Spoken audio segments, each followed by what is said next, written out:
হ্যাঁ, ১০০ টাকার মধ্যে আসলে কোয়ালিটি বলতে ভালো কোয়ালিটি, মন্দ না।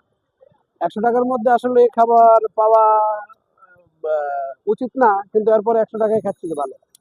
আচ্ছা, আপনি আপনার এখানে দেখতে পাচ্ছেন যে অনেক গোলামের একটু অপরিষ্কার করতে এরকম কোনো বিপদ হচ্ছে না?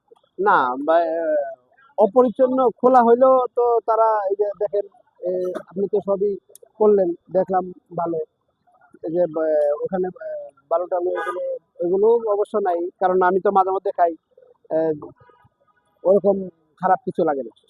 অনেকে বলে যে গোলামেরা গায়ে নাকি পেট খারাপ হয়। তো আপনি তাদের বিষয়ে কি বলবেন?